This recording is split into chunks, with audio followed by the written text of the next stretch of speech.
activité économique qui va perdurer encore quelque temps doit nous aider à financer et à se préparer à une autre montagne qui va être fondamentalement différente, avec un climat qui va forcément continuer d'évoluer défavorablement.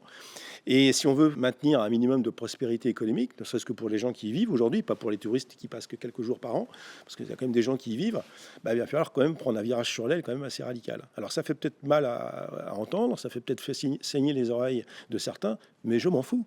Voilà. D'où notre rôle, c'est pas de dire ce que certains ont envie d'entendre, c'est dire la vérité de la science.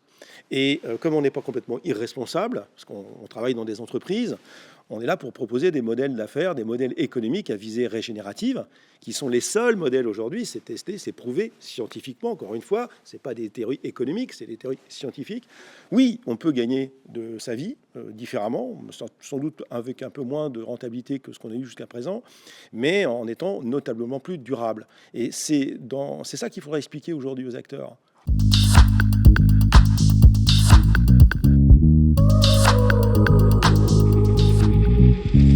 Les points forts, c'est que ça permet de concilier la nécessité économique avec l'urgence écologique. Bon, voilà, ça c'est déjà, on a tout dit. Et les fondements de ces modèles, c'est assez facile à expliquer. C'est un peu plus compliqué à mettre en place, évidemment, sinon on l'aurait déjà fait. Hein. Mais à expliquer, ça va très vite.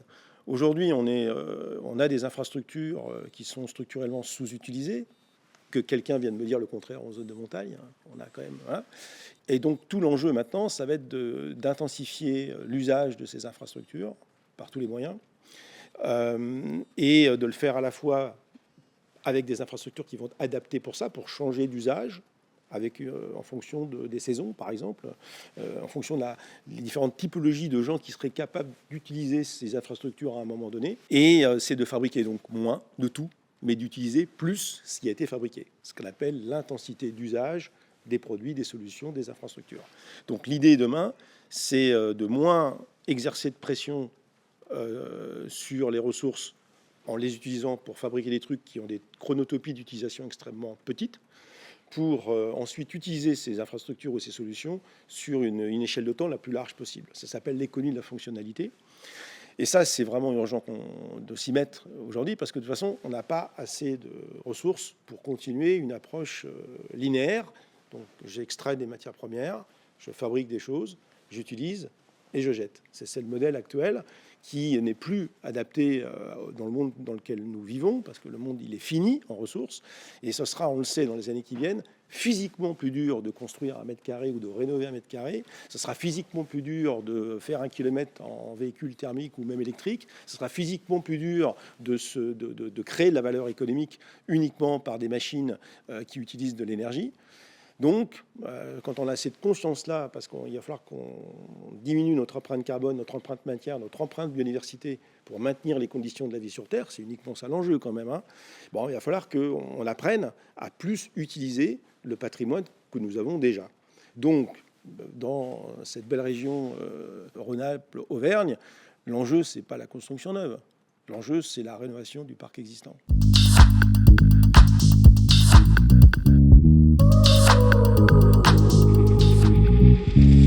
Alors, quand on parle de régénératif, c'est pas simplement abaisser les pressions, c'est pas utiliser de nouvelles sources d'énergie, c'est aussi inclure dans le modèle d'affaires la régénération des écosystèmes qui ont été dégradés par les activités humaines depuis des décennies.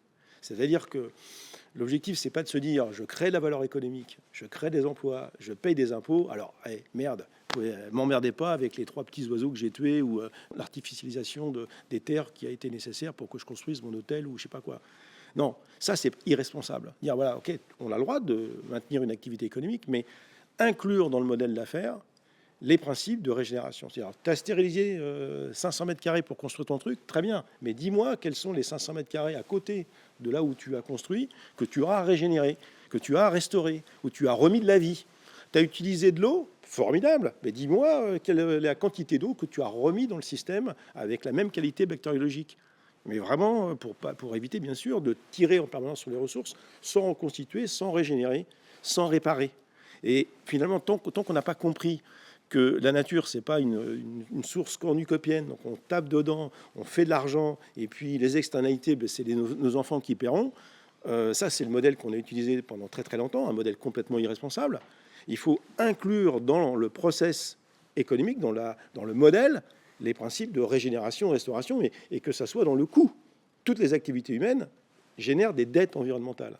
Parce qu'on utilise des matières premières, on utilise de l'énergie, et il n'y aura jamais d'activités humaines qui n'ont pas d'externalités négatives. C'est normal.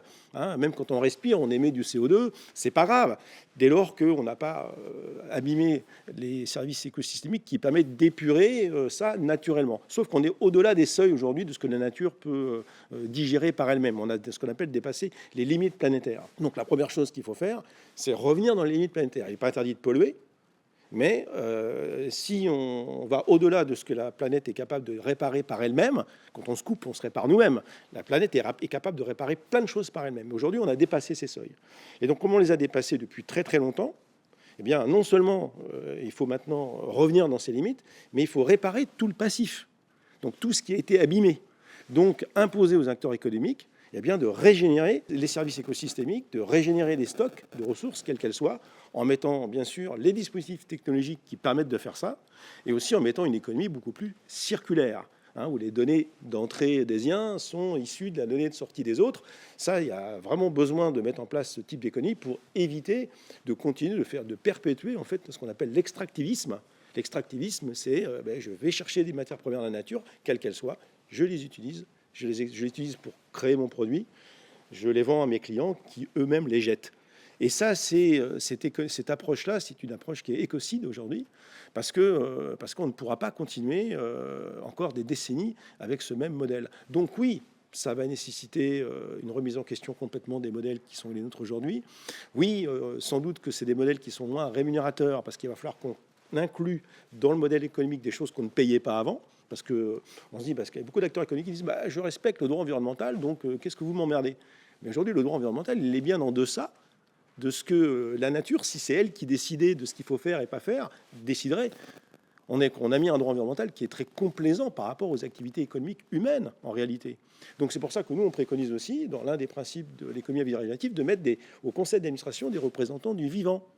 Parce qu'aujourd'hui, dans les conseils d'administration de toutes les sociétés qui décident de l'avenir de l'économie, de la montagne, on met quoi? Des gens qui regardent si on va préserver le capital financier. Mais si on mettait des représentants du vivant, est-ce qu'ils prendraient les mêmes décisions? Ce serait intéressant quand même de voir. Hein.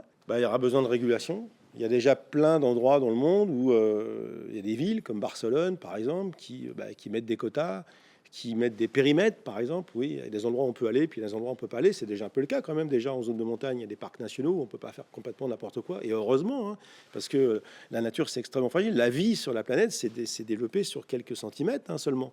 Donc c'est très, très facile de tuer le vivant. C'est beaucoup plus difficile de le régénérer.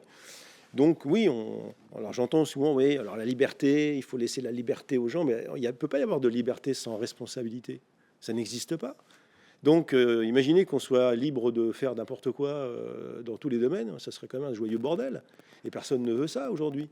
Donc si on considère que le plus important, c'est de rester en vie, c'est de rester en vie dans des conditions acceptables, il va falloir qu'on accepte d'arrêter de faire certaines choses, tout simplement. Donc, j'ai entendu, oui, mais la régulation, il y a trop de régulation. Mais la régulation, au contraire, c'est un des leviers d'innovation les plus importants.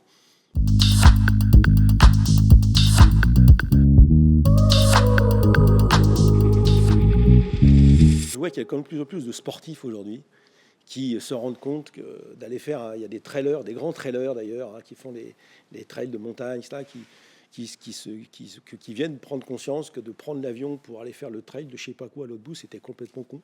Voilà. Et combien de fois on a entendu oui, les Jeux Olympiques, ça va être le prétexte pour développer les infrastructures, ce qui est vrai d'ailleurs, ce qui est complètement vrai. Mais est-ce que ça développe les conditions de la vie sur Terre, ces infrastructures? Moi, posons-nous la question humblement. Regardons comment ça s'est passé, les Jeux Olympiques d'hiver à Pékin, par exemple, sans neige, uniquement que la neige de culture. Est-ce que c'est ça le rêve qu'on doit donner à nos enfants aujourd'hui? En 2030, c'est pas complètement impossible qu'on ait un hiver complètement sans neige. Parce que aujourd'hui, les scientifiques nous disent qu'en montagne, c'est ce qui va se passer un hiver sur 3 ou 4 dans les années qui viennent.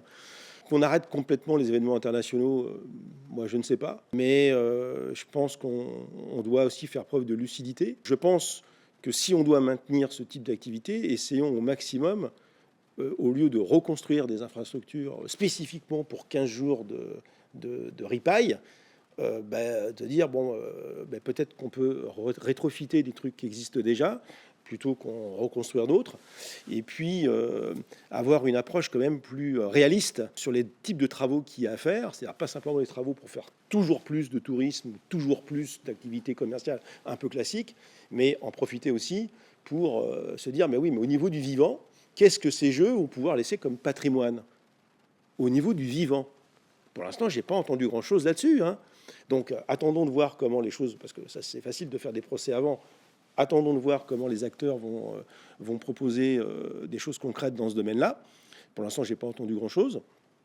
Mais si c'est pour faire comme ça a toujours été fait, on obtiendra ce qui a toujours été obtenu. Et le bilan post-jeu de 50 ans ou 70 ans d'olympisme au niveau des sites et du patrimoine, c'est juste une catastrophe. Mais là, on leur dit, vous inquiétez pas, c'est sous contrôle, on ne va pas augmenter les impôts, tout va bien, la France paiera, ça coûtera rien aux Français. Mais qui peut croire une fable comme ça? C'est pas vrai.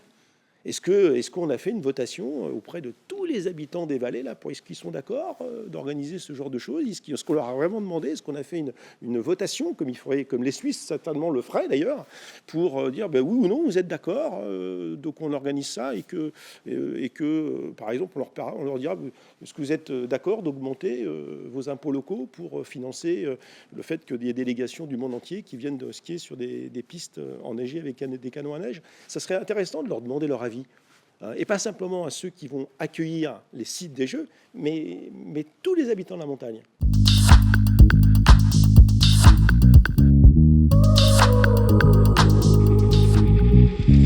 On a une période de bascule où l'ancien monde essaye de s'accrocher au truc. Là, on les voit bien, c'est comme des parasites, hein. Et puis, il y a quand même des élus, heureusement, et puis des citoyens qui savent bien que ça ne va pas le faire. Voilà, ils ne sont pas complètement idiots, et qui se disent, il va falloir qu'on prenne un petit virage, qu'on fasse autrement. Et le maire de Bourg-Saint-Maurice en fait complètement partie, hein. Mais il va falloir qu'aujourd'hui, il y a l'ancien monde qui cohabite avec le nouveau monde qui est en train d'essayer de s'envoler là.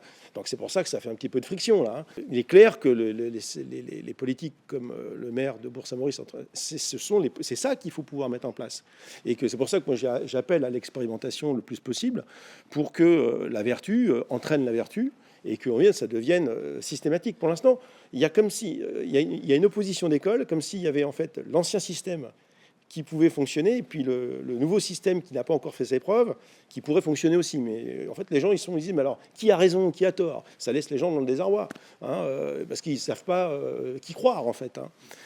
Moi, je pense que l'arbitre suprême, c'est la science. Tant qu'on n'aura pas accepté ça, avec humilité, de dire, non, le futur ne sera pas une continuité du passé si on ne change pas nos façons de produire la valeur économique, on va avoir que nos yeux pour pleurer.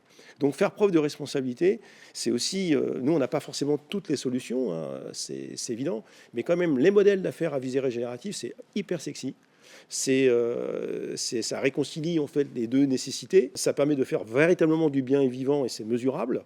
Voilà, parce que vraiment on reconstitue des zones de vie, les conditions de vie, c'est quand même formidable ça franchement. On baisse véritablement l'empreinte carbone, on fait la restauration des puits de carbone. Restauration des puits de carbone, c'est vachement important.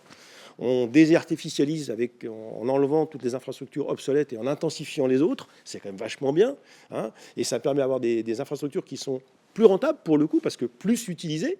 Donc, augmentation de l'intensité d'usage, ça fait des infrastructures qui sont mieux entretenues parce que ça fait des recettes d'exploitation. Donc, il faut laisser le temps aussi d'expliquer à ceux qui ont d'autres mesures, de montrer qu'un autre monde est possible, à condition d'abandonner les idées du passé.